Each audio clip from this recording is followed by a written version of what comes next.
Oke, assalamualaikum warahmatullahi wabarakatuh. Eh, Selamat malam ya, Kanda Yunda. Kali ini saya ingin menjelaskan terkait satu refleksi buku seperti biasa, NDP Tafsir Filosofis.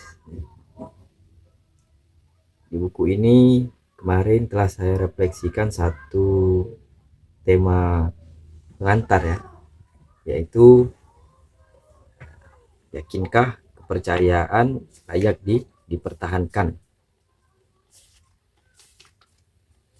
Refleksi yang kemarin penjelasannya terkait bagaimana kepercayaan itu dia beririsan dengan satu keraguan.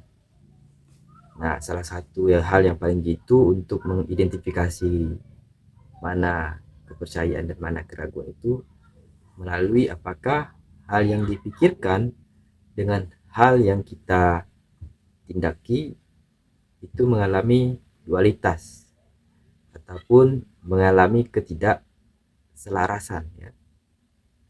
Dengan analogi yang saya contohkan, seperti halnya teman kita yang berbicara A pada kita namun berbicara B ke yang lain.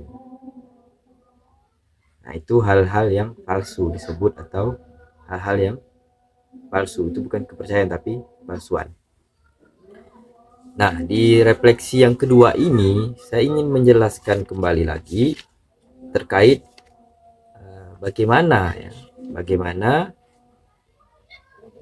kepercayaan itu dia bisa sampai pada satu fakta kebenaran ya.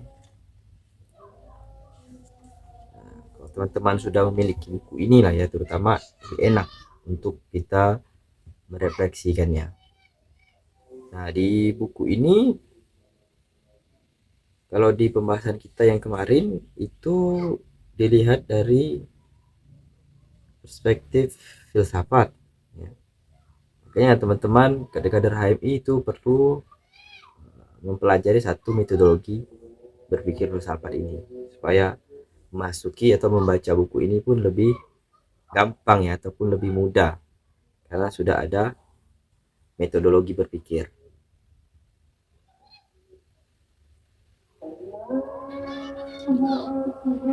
Di sesi yang kemarin saya menjelaskan terkait kepercayaan dan kepalsuan itu.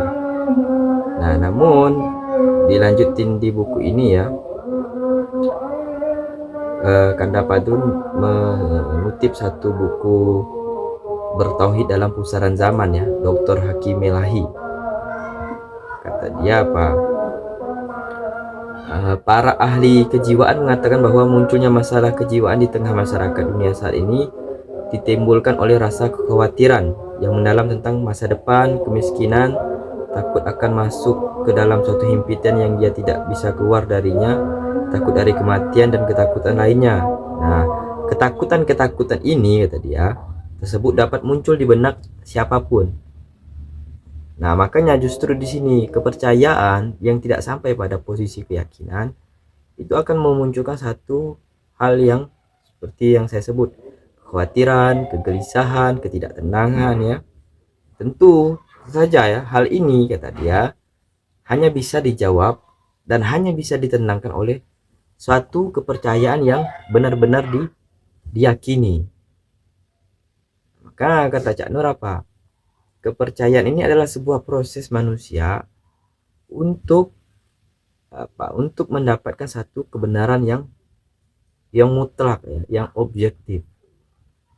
Apabila kepercayaan ini ya yang diselimuti oleh dengan kepalsuan, maka konsekuensinya adalah kemungkinan besar orang yang memiliki kepercayaan tersebut dia akan sampai ataupun akan yang terdapat pada dirinya itu adalah hal-hal yang penuh dengan kekhawatiran, ketidaktenangan, dan lain-lainnya. Lanjut ya. Kepercayaan berfungsi sebagai solusi atas persoalan diri manusia. Makanya yang dijelaskan di refleksi kemarin, kepercayaan ini dia adalah sebuah hal yang eksis pada diri manusia. Dia bukan sesuatu yang sesuatu yang bisa ditolak begitu saja ya. Tentu kita menolak kepercayaan, pasti ada kepercayaan yang saya contohkan kemarin. Makanya kepercayaan ini adalah hal yang eksistensi pada diri manusia. Nah, adapun penyakit fisikis ya, penyakit mental terkait dengan satu problem kepercayaan ini, dia memang benar-benar akan menyerang pada siapapun yang mengalami kepercayaannya yang tidak tidak memiliki satu pondasi yang utuh. Makanya kenapa disebut dengan dasar-dasar ya, dasar-dasar kepercayaan. Nah, dasar-dasar kepercayaan ini kan dia ingin membangun satu pondasi kepercayaan itu yang memang betul-betul kuat ya, dasarnya itu bukan hanya sesuatu yang turun temurun ya, yang sebagaimana diceritakan di LK1 ya, turun temurun warisan atau kepercayaan nenek moyang yang dipertahankan ya. Kalau di buku ini ada dijelaskan ya, kepercayaan warisan itu sebenarnya tidak salah ya. Kepercayaan warisan itu dia tidak salah, namun yang salah itu sikap manusia terhadap kepercayaan warisan itu tersebut. Sikap ini tersebut yang bikin kita itu fanatik ya, tidak mau keluar dari kepercayaan warisan itu, tidak memberanikan diri untuk mencari apakah yang kita percaya itu benar atau tidak. Terkadang kan gitu kita, kalau kita contohkan kemarin orang tua kita lahir di Islam, maka otomatis kita Islam. Orang tua kita Kristen, kita lahir juga Kristen. Nah, kepercayaan begini sebenarnya tidak salah ya, warisan begini, namun sikap kita yang dalam kepercayaan warisan begini itu yang menjadi persoalan. Kenapa kita tidak mampu, tidak memberanikan diri untuk keluar pada posisi-posisi yang kita tidak ketahui. Contoh sederhana begini, nama kita aslinya adalah misalnya apa, nama kita diberi orang tua misalnya Ahmad ya. Nama kita Ahmad, terus kita santai-santai aja ya, kita nggak kenapa kita nggak pernah bertanya kenapa nama kita Ahmad. Setelah dewasa, kenapa kita tidak mempertanyakan itu? Nah, kepercayaan itu seperti itu. Orang tua kita Islam, kenapa kita tidak pernah mempertanyakan hal-hal begitu ya? Namun kita menikmati kepercayaan warisan itu sampai tua ya. Nah, kepercayaan itu sebenarnya tidak salah, warisan-warisan itu tidak salah ya. Tetapi yang menjadi persoalan itu adalah sikap kita terhadap kepercayaan itu efeknya lumayan besar ya, karena satu, dia memunculkan sikap fanatik ya, apalagi fanatik buta ya, itu lebih ekstrim lagi, tidak ingin membuka ruang dialog, hanya kepercayaan kita yang benar, kepercayaan yang lain yang salah. Nah, di sini dijelaskan ya, sikap kepercayaan terhadap warisan ini disebut apa? Sebagai taklid buta. Nah, harusnya kepercayaan itu yang diinginkan, yang dimaksud Cak Nur, memenuhi dasar ya, harus ada dasarnya, dan dasarnya inilah fondasi orang untuk menemukan satu kepercayaan yang benar-benar mutlak atau disebut dengan keyakinan. Nah, di sini juga mengutip perkataan ini, Mutahari ya, di filsafat materialismenya Mutahari. Kepercayaan itu kan musuh besarnya adalah keraguan. Makanya kita letakkan pondasinya itu, pondasi dasarnya ya, pondasi dasar orang berkepercayaan. Orang berkepercayaan itu tidak mungkin tidak ada dasarnya, pasti ada dasarnya. Nah, namun dalam persoalan kepercayaan itu ada pada keraguan ya. Kepercayaan yang dibaluti keraguan itu tidak bisa kita sebut apakah itu kepercayaan atau keraguan ya, tidak mungkin. keduanya secara berlangsung bersama-sama ya, tidak mungkin, pasti ada salah satunya. Nah, di sini mengutip Mutahari terkait tentang keraguan ya. Keraguan adalah bagian lintasan yang baik dan diperlukan, tetapi ia adalah pemberhentian dan tujuan yang buruk. Artinya keraguan itu sesuatu yang baik, tapi tidak baik kalau kita jadikan sebuah rumah ya. Kalau kita senantiasa berdiam diri pada satu keraguan, maka kita akan terus meragu ya. Diri kita akan terus meragu terus menerus. Kata di buku ini ya, secara alamiah ya, secara empiris lah, dan secara logis, secara masuk akal rasional ya, manusia sangat tidak ingin mengalami apa yang disebut sebagai keraguan itu, sebagaimana doktrinnya Cak Nur ya, cenderungnya fitrah manusia itu pada satu kehanifan ya, kebenaran, kejujuran, kebahagiaan ya. Di sini dijelaskan apa? Secara alamiah dan logis manusia tidak ingin pada posisi keraguan ya, tidak ingin menginginkan satu kepastian, maka keraguan itu sebenarnya penyakit mental. Keraguan itu adalah penyakit jiwa yang harus kita obati ya, kita harus singkirkan. Namun pertanyaan inilah ya, bagaimana bisa kita melepaskan penyakit keraguan itu sendiri. Nah, biasanya juga ya, kita mempertanyakan satu keyakinan, kita mempertanyakan sebuah kepercayaan, itu biasa distempel sebagai hal yang menakutkan ya. Misal kita distempel sebagai orang yang sesat, orang yang bodoh ya, bahkan dikatakan kafir ataupun sesat. Padahal kita ingin mempertanyakan aja ya. Kita bukan memperdebatkan satu keimanan yang kata Bung Rocky yang udah final ya. Iman itu ada hal yang final. Tetapi iman ini kan dia pasti ditopang oleh satu landasan pengetahuan. Nah, yang kita kritisi itu kan sebenarnya bagaimana pengetahuan kita atas keberimanan kita. Nah, bukan iman itu sendiri, tapi keberimanan kita ini kan sebuah proses, sebuah yang kita nikmati dalam kehidupan ini.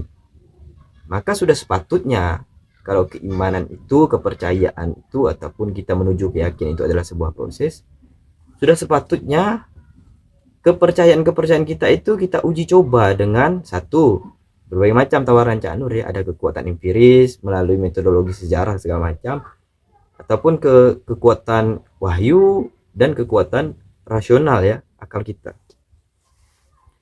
Nah, di sini yang anehnya kita berkehidupan di masyarakat ya. Kalau kita mempertanyakan hal-hal terkait kepercayaan begitu, seolah-olah pertanyaan itu adalah hal yang bodoh ya, hal yang jahat, hal yang jahil.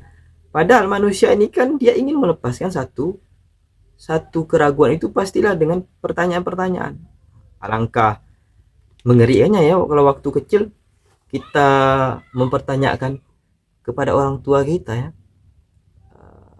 ibu itu Tuhan itu kayak gimana ya, Allah itu ada di mana.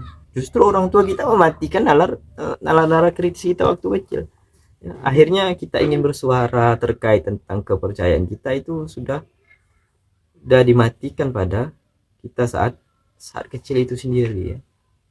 Nah, makanya perlu orang tua yang belajar filsafatnya ya, orang tua yang cerdas.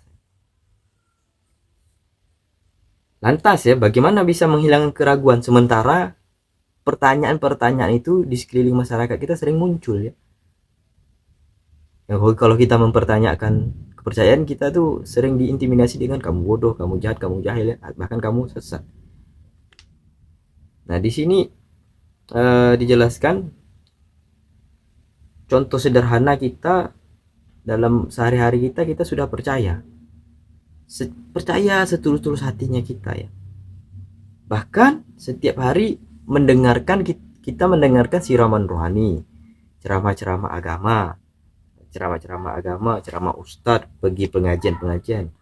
Lantas ya, apakah kata dia di sini ya, apakah itu benar-benar kepercayaan yang diimani ataukah sekedar warisan? Ataukah hanya sekedar perasaan kita mengimani tentang Tuhan. Perasaan kita mengimani kepercayaan itu sendiri, atau tentang al-haq ya. Nah, jangan-jangan kita ini bukan berkepercayaan kalau kepercayaan kita dilingkupi oleh ruang keraguan. Namun itu hanya sekedar batasan-batasan perasaan-perasaan kita terkait kepercayaan. Tentu perasaan itu baik ya. Namun bagaimana perasaan ini juga harus objektif, terukur. Nah, ibaratnya apa? Ibaratnya kita jatuh cinta ya. Kita salting nggak karuan ya. Padahal itu perasaan-perasaan permukaan ya, nggak objektif. Kita guling-guling gelimpang ya. Dapat chat dia, kita senyum-senyum. Ini kan perasaan-perasaan permukaan. Apakah perasaan-perasaan permukaan ini perlu kita aminkan sebagai satu kepercayaan yang sudah benar-benar? Jangan-jangan perasaan-perasaan permukaan ini palsu. Nah, itu yang ditakutkan. Sehingga dalam ruang kepercayaan itu sendiri memang betul-betul kita harus membuka ruang-ruang kritis pada diri sendiri, mempertanyakan apakah ya, dimulai dari diri emang ya, jangan dimulai dari orang lain tapi dimulai dari diri. Bagaimana, apakah kepercayaan kita yang kita imani selama ini udah benar-benar pada hal yang mutlak ataukah masih dilingkupi oleh ruang-ruang perasaan, yaitu perasaan-perasaan berkepercayaan.